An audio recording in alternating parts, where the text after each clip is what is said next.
Welcome to the 49ers Camelot Show. I'm your host, Marc Adams. I'm one of the writers at 49ers Web Zone. Maybe you've read some of my stuff. If not, you can go there and read all you want about the 49ers. Or you can just keep coming back here and hearing what I have to say about the 49ers. Not that you care, but a lot of times I have some great guests. Had Matt Barrows last week, Akash Anavarathan. I've had John Chapman here recently. Next week, I have Paul Hope. You know him from 49ers UK.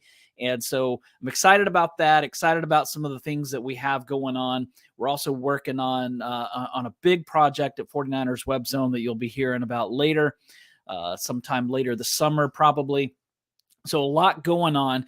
But for today, I wanted to jump in and talk for just a few minutes on the 49ers free agency frenzied stuff, the things that have gone on so far in free agency. So let's get in and let's talk about the 49ers free agency because they've made some good moves. They've made some big moves. And so I want to look at how this is going to impact the team moving forward. So a couple of restructures to help clear up cap space as the new season started on March the 15th.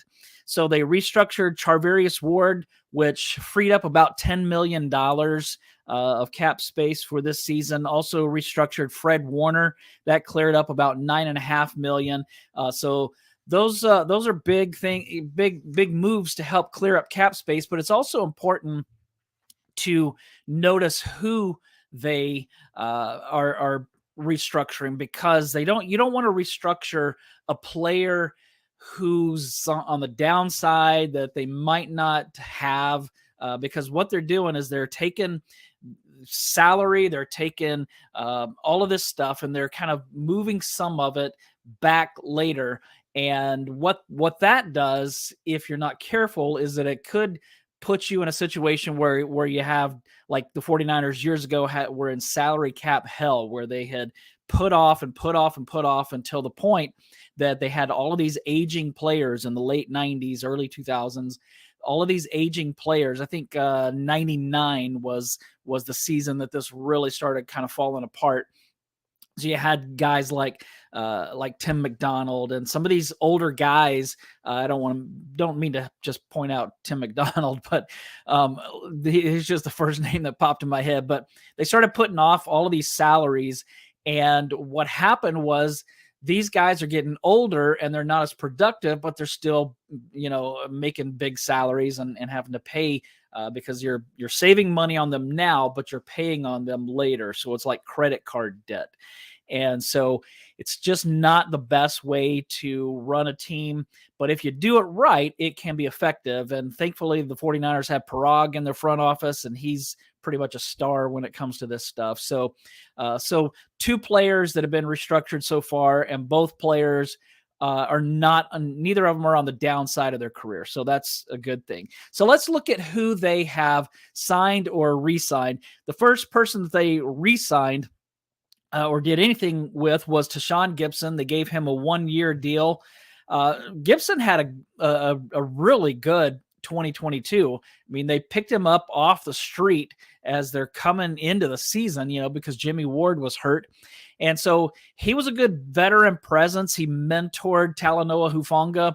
I would guess that the 49ers will probably draft a safety. And so hopefully we'll see Tashaun Gipson mentor that player the same way that he did before. The question is, can he play at a high level like he did last season? He can't cover ground quite as much. He doesn't miss tackles. I mean, he's strong in that area, but his weakness is coverage deep down, when there's going to be a pass that's down the field, and you need a safety who's rangy and who can make big plays in the passing game down the field. That's not his game because he lacks some of the speed, because he is an older player. And so I think the 49ers will miss Jimmy Ward in that area. I was hoping that they might upgrade at free safety, but I don't think that's going to happen now that Tashaun Gipson is coming back, and especially not going to happen considering the first player that they signed who wasn't a re-signing, and that was Javon Hargrave. 4 years, $84 million, $40 million guaranteed, but Javon Hargrave is a big-time player, and this is going to be a lot of fun. He just took this defensive line and upgraded it. In 2019, this was the best defensive line in the NFL. They just terrorized quarterbacks. They've kind of fallen off since then. And even though Nick Bosa is playing at a really high level and Eric Armstead is still playing well, when they lost to Forrest Buckner, they lost a huge cog in that machine. When they lost DJ Jones, they lost another huge cog. And so to bring in Javon Hargrave is really a big move by the 49ers. And so I'm excited about this. It hurts the Eagles and it helps the 49ers. When you compare DeForest Buckner to Javon Hargrave, of course, everybody loves Buckner and wishes that the 49ers still had Buckner. That wasn't a trade that I was crazy about. A lot of times people say, well, Javon Kinlaw never measured up to Buckner. He was never going to measure up. They drafted Kinlaw to replace Buckner in a sense, but part of that deal also made it possible to bring back Jimmy Ward at that time. So it wasn't just a Buckner for Kinlaw trade. It was Buckner leaving and bringing back Jimmy Ward and drafting Javon Kinlaw. So it was kind of a 2-for-1, but Kinlaw has just not done anything. And so if he was a serviceable player, if he had been a player who was actually playing and actually starting games, then maybe it would be different. He wouldn't have to live up to DeForest Buckner, but Kinlaw has barely even played. And so that's the problem. But Javon Hargrave has barely missed any games. So he's like the anti Kinlaw. He actually plays. And not only that, but he really brings some pass pressure, some quarterback pressure, some sacks.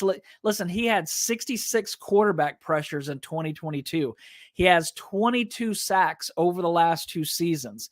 Now, he's going to take a lot of pressure off Nick Bosa. He's going to take pressure off of Eric Armstead. Imagine being an offensive coordinator and having to figure out how you're going to block Nick Bosa and Javon Hargrave and Eric Armstead. They're going to have to double Bosa. They're going to have to double Hargrave. And so I would expect Eric Armstead to really be the benefactor of this and to have a big season. Not only that, but if Drake Jackson or whoever comes in and is the main starter or at the edge opposite of Bosa or whoever's on those passing downs, they're going to have a really big advantage because they're not going to face any double teams because it's all going to be going to Hargrave and Bosa. And so that's going to be a big advantage to them. I think this is a big advantage to the 49ers defense overall, especially the secondary, because now the defensive line is going to put more pressure on the quarterback. We'll see how they, if they blitz as often. I don't know if they are going to blitz. They'll probably blitz as often, but I don't know that they're going to blitz more.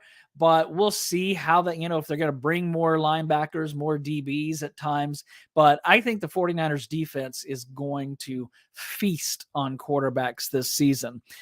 So the question is, does this make Javon Kinlaw a rotational piece or a trade piece?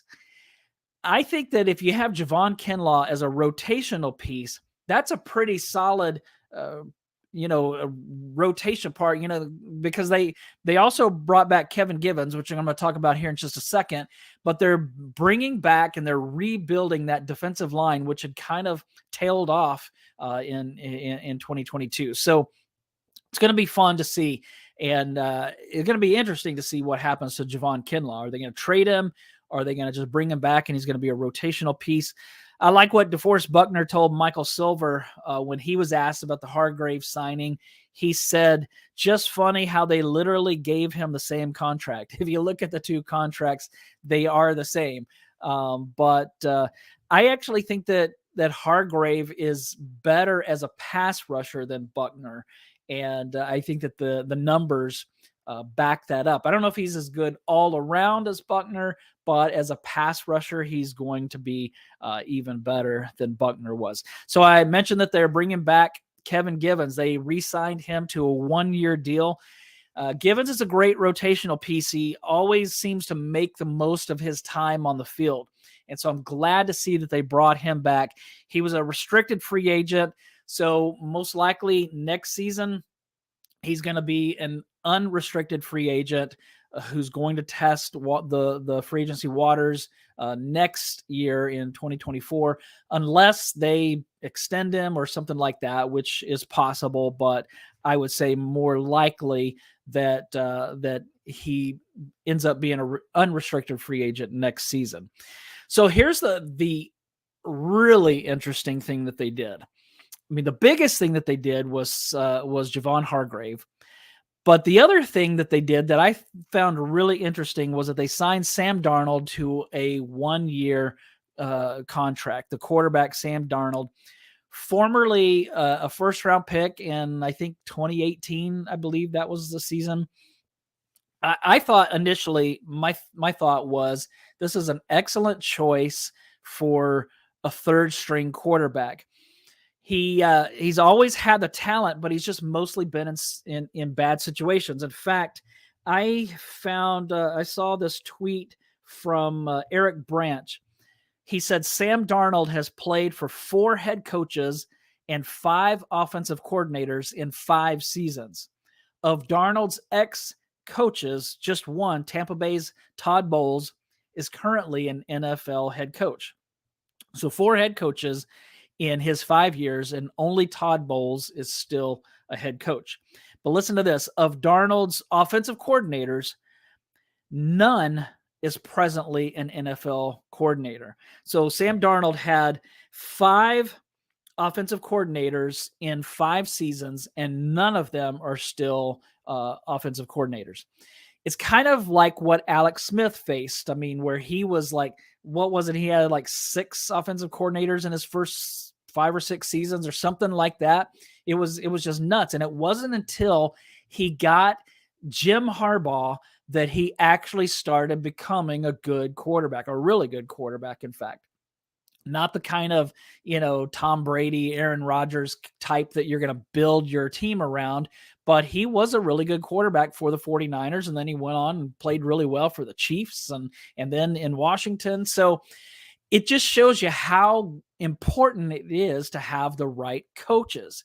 And so we look at Sam Darnold, and he hasn't had any help. He hasn't had much talent around him. He's had bad coaches. I mean, one of his coaches was Adam Gase, right? And so that's bad. That guy's terrible. The only time he was any good was when he had Peyton Manning, and Peyton Manning was his own coach. He was his own offensive coordinator. So Adam Gase got a head coach gig because of Peyton Manning, and then showed that he was terrible as a head coach and terrible as an offensive coordinator. That's who Sam Darnold had. That's one of the ones he's had. Now he's going to be in Kyle Shanahan's system. The guy who is famous for making quarterbacks look good because of his scheme.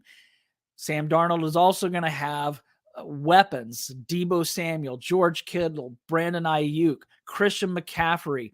That's better than anything that he's had before.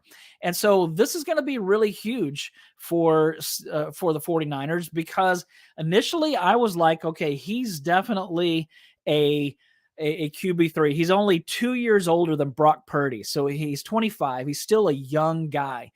And so I think he still has a lot of development that can take place. But here's the thing. The last couple of days, I've been hearing, you would expect fans to be saying, oh, well, if Brock Purdy's not ready, then Sam Darnold's going to be QB1 instead of Trey Lance. You hear a lot of that stuff from fans.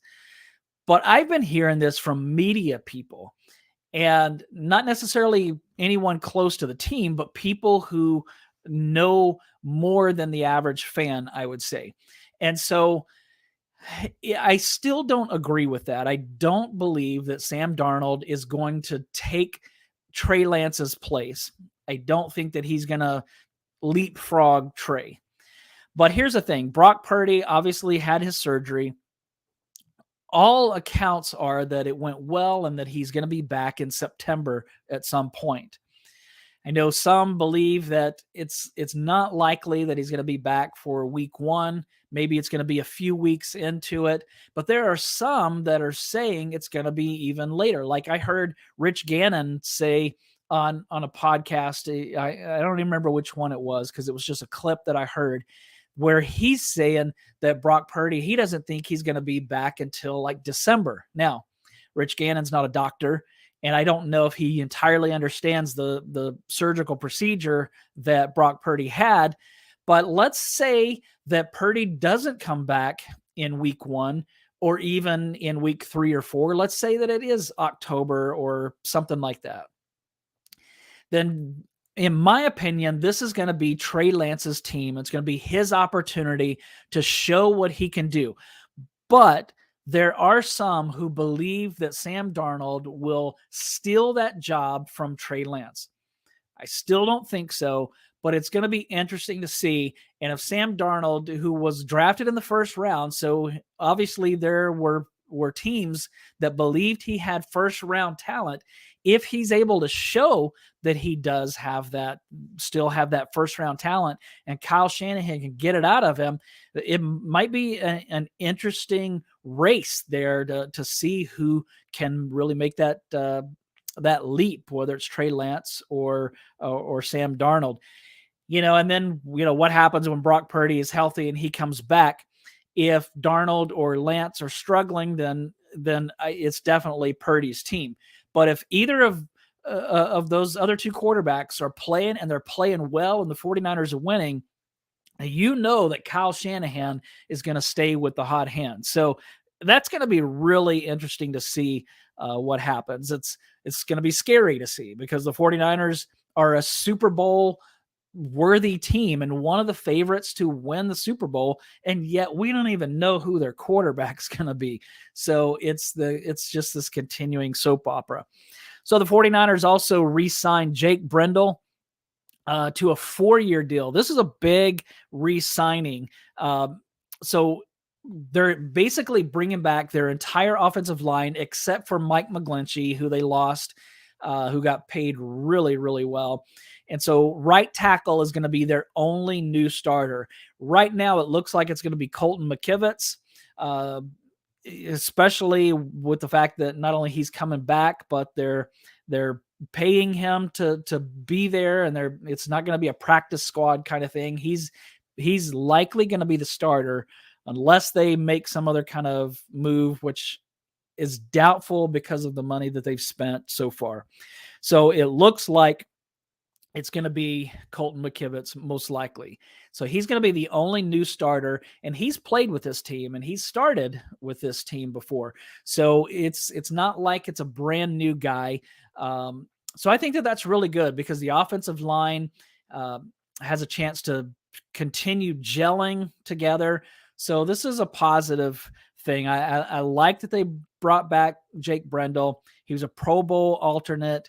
I think that one thing that he needs to get better at, he actually held up well in the passing game. So from a pass protection standpoint, he did well. The thing that he needs to get better at is blocking in the run game. And that's really important for a Shanahan offense. So, but they really like what they saw in Jake Brendel. They liked when they brought him in. They liked what they saw. Kyle Shanahan even said he's better than expected. So I think that there's a lot that they like about him. And I think that they're happy that they brought him back. So if they're happy with it, then I'm going to trust that that's the right deal for them. But I was glad to see Brendel come back. The next thing they did is they signed Clelin Ferrell from the Raiders to a 1-year deal. He's a reclamation project, former first rounder. I believe he was picked 4th overall. He had 10 sacks in 4 years with the Raiders. So not good at all. Number 4 overall pick in 2019. That was the year that Bosa was taken number 2. So Clelin was taken number 4. In last season in 2022, he had a 9.2 pass rate efficiency. So I think Charles Omenihu, Arden Key, those are the kinds of comps that I would think about. Maybe Kerry Hyder Jr. When he first came to the 49ers, not so much this last time. But this is a guy who, again, first round talent, taken high, way too high, especially for how he's turned out. But now he can come in, and he's not a high draft pick that has the pressure on him to perform. So now he can come into the 49ers, who have a really good defensive line, and he can just find his place, whether that's as a depth piece or as a starter. At this point, I don't really know what to expect. I don't know if he's going to be a starter or if he's just going to be a rotational player. So that'll be kind of interesting to see which way they fall there. But I think that this is going to be good, especially with Chris Kocurek, who is known to get the most out of defensive linemen.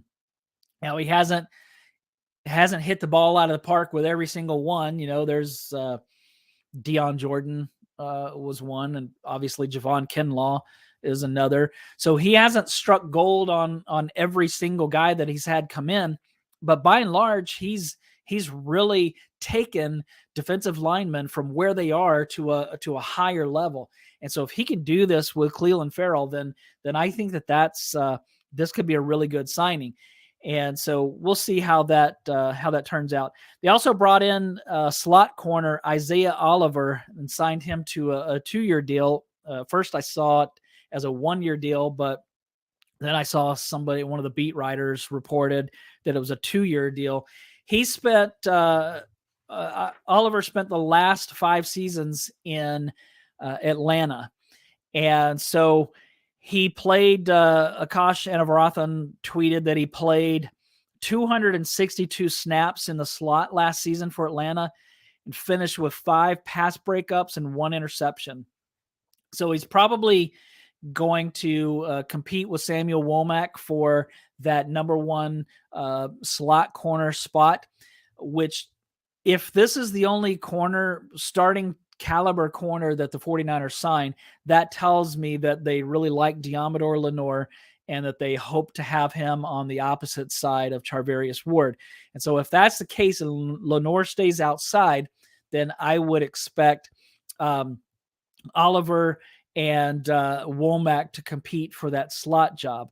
Now, Leo Luna tweeted that these coverage stats from last season, Jimmy Ward was at 81.4% completion allowed. Isaiah Oliver was at 68.4% completion percentage allowed.